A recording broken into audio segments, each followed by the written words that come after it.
Break के बाद आपका स्वागत है। हम चर्चा इस बात को लेकर कर रहे हैं कि बाजारों में मिलावट कितनी है। क्या वाकई जनता मिलावट के खिलाफ जंग चाहती है?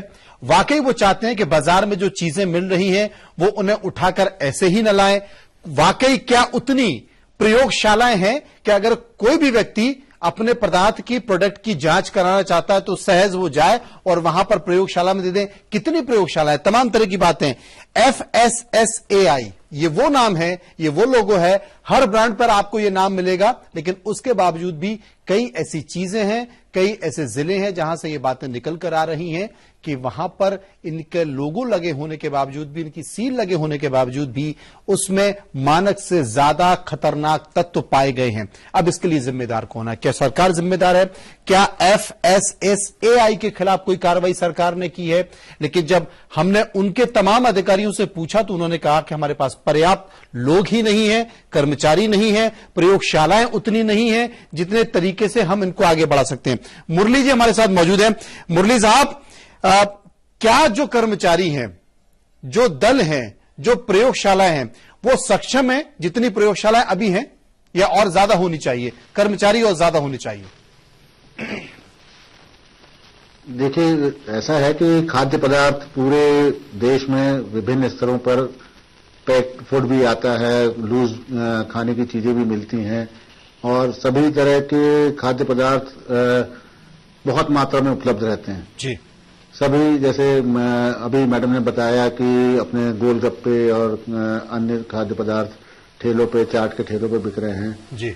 नॉर्मल अपने जो प्रोडक्ट रहते हैं, दाल, चावल, गेहूं, ये भी सब अपने सब जगह मिलते हैं। विभिन्न प्रकार के नमकीन होते हैं और पैक्ड फूड भी आता है।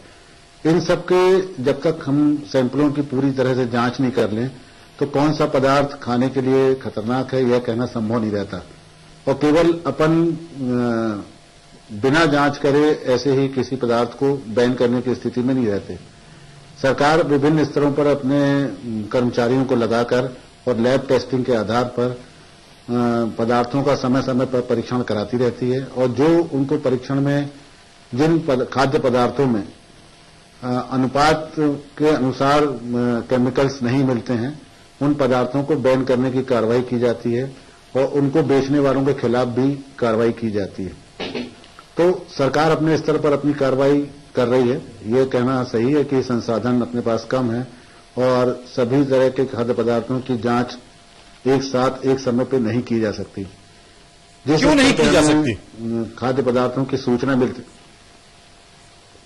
थोड़ा संसाधनों की कमी है, इस कारण सभी खाद्य पदार्थों की एक साथ एक ही वक्त पे जांच नहीं की जा सकती। परंतु जिस समय समय पर कार्रवाई होती भी रहती है और हर तरह के प्रोडक्ट की जांच कराई जाती रहती है। मुरली साहब, जिस जिले पदार्थों में हम लोग को जी, मुरली साहब, जिस जिले से आप आते हैं, मैं अपनी जानकारी के लिए, मुरली साहब, मैं अपनी जानकारी के लिए आपसे ये जानना चाहता हूं कि जिस जिले से आप आते हैं उस जिले में रैंडमली किसी पदार्थ की जांच कितने समय बाद की जाती है? रैंडमली अपन, ये तो हमारे जो इंस्पेक्टर हैं वो जाते रहते हैं दुकानों में, सामान जब्त करते हैं और सैंपलिंग कराते रहते हैं। अलग अलग पदार्थों की समय समय पर जांच होती रहती है। तो क्या आपके जिले में अब तक कोई पदार्थ बैन किया गया है, नहीं किया गया? कोई प्रोडक्ट ऐसे डायरेक्ट बैन करने की स्थिति में अभी हमारे जिले में स्थिति नहीं आई है जी। परंतु जिन दुकानदारों में हम लोग को खाद्य पदार्थों में कोई कमी पाई जाती है या मिलावट पाई जाती है रिपोर्ट्स में, तो दुकानदारों के खिलाफ केस रजिस्टर्ड किया जाता है और उनके खिलाफ कानूनी कार्रवाई पूरी की जाती है। चलिए मुरली साहब, हम समझने की कोशिश कर रहे थे कि रैंडमली किस स्तर के बाद या कितने समय के बाद जांच की प्रक्रिया की जाती है, क्योंकि आपके जिले में कई सारे FMCG प्रोडक्ट होंगे जो वहां बड़ी संख्या में होंगे, कई सारे पदार्थ होंगे, पेय पदार्थ होंगे जो बड़ी संख्या में होंगे, और मुझे लगता है कि हम खुद अब कुछ पदार्थ को लेकर प्रयोगशाला में चेक कराएंगे और समझने की भी कोशिश करेंगे कि क्या वाकई वो जहरीले हैं या आपके जिले की सीमा में ऐसा कोई पदार्थ नहीं है। मेरे साथ खन्ना साहब मौजूद है। खन्ना साहब, जैसा कि जिक्र मुरली साहब कर रहे थे और उन्होंने ये बताया भी कि एक साथ सभी पदार्थों की जांच संभव नहीं है। FSSAI एक ऐसी संस्था है जो किसी भी प्रोडक्ट को चेक करती है और उसके बाद फिर अपना मोनो देती है, अपनी सील देती है, जिस पर आप भरोसा कर सकते हैं और भरोसे के जरिए चीजों को खरीद सकते हैं, खा सकते हैं, पी सकते हैं। मैं ये आपसे जानना चाहता हूं कि क्या वाकई इस सील को, इस मोनो को देखकर जिस पर यह लगा हो, आंख बंद करके खाया जा सकता है? इतना भरोसा किया जा सकता है? देखिए, पहली तो ये गलत भावना है कि हर फूड पदार्थ को एफएसएसआई चेक करती है जी। वो एफएसएसआई का लोगो इसलिए लगा है जी, क्योंकि हर फूड विक्रेता खाने की चीज बेचने से पहले उसको लाइसेंस लेना पड़ता है और लाइसेंस उसको एफएसएसआई कानून के तहत मिला है, इसलिए उसने वो चिन्हित किया है। इसका मतलब ये नहीं है कि क्योंकि उस पर चिन्ह लगाया इसलिए एफएसएसआई हिंदुस्तान के हर खाने की चीज को चेक करती है, ऐसा नहीं है। इसकी क्वालिटी चेक नहीं करती है। एफएसएसआई का दफ्तर दिल्ली में है जी। उसके पास 300-400 एम्प्लॉइज हैं, परंतु जो चेकिंग का काम है वो प्रदेश सरकारों का है जी। हर प्रदेश में फूड सेफ्टी कमिश्नर है, हर जिले में फूड सेफ्टी ऑफिसर्स हैं, एडजुडिकेटिंग अथॉरिटीज हैं, और जो तमाम तंत्र प्रदेश सरकारों का है उसकी जिम्मेदारी है। ये एफएसएसआई की जिम्मेदारी नहीं है।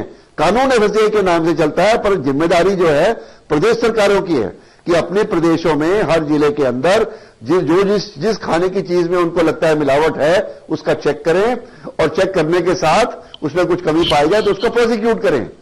और ये काम सभी प्रदेश सरकारें अपने अपने प्रदेशों में करने की स्थिति में हैं। हां, कहीं लेबोरेटरीज कम है, कहीं लोग कम है, ऐसा होगा, परंतु यह नहीं कह सकते कि इसमें कोई देख नहीं रहा है। और ये कहना कि हर चीज को चेक करके बेचा जाएगा, ये भी गलत है, क्योंकि जिम्मेदारी मैन्युफैक्चरर की है कि वो सही चीज मानक के हिसाब से मैन्युफैक्चर करके बाजार। तो खन्ना साहब, हमारे देश में, हमारे प्रदेशों में क्या ऐसे कानून हैं कि अगर मैन्युफैक्चरर है या उत्पादक जो है उन पदार्थों को उतना सुरक्षित बनाए? क्या ऐसे कानून हैं? और अगर कानून हैं तो वाकई क्या उन कानूनों का उतना कड़ाई से पालन होता है, जिम्मेदारी से कार्रवाई होती है? देखिए, इसका सवाल यह है कि कानून तो है और एक ही कानून है देश भर में, वो है food safety and standards act, जिसके तहत प्रदेश सरकारें खाने पीने की चीजों पर नजर रख के और उसमें मिलावट रोकने के लिए वचनबद्ध हैं, और यह उनका कर्तव्य करना। दूसरी बात, क्या उस कानून का कड़ाई से पालन होता है जी?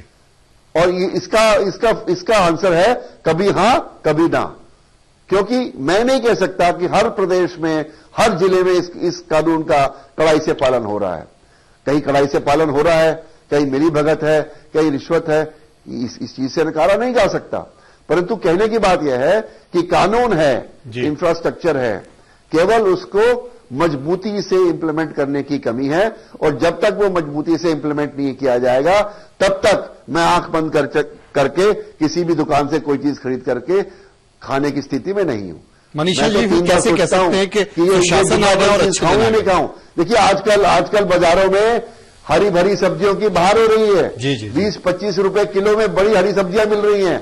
अब मटर खाइए, आप दूसरी सब्जियां खाइए, वो पौष्टिक तत्व हैं। ये डिब्बे में जो बंद चीज की हुई है, जैसे मैडम ने बताया, ये पौष्टिक नहीं है। साहब, वो भी तो पौष्टिक नहीं है, उनमें भी तो पेस्टिसाइड और क्या क्या मिलाया जाता है। सब्जियां जब भी चेक की गई तो उनमें भी ऐसे तो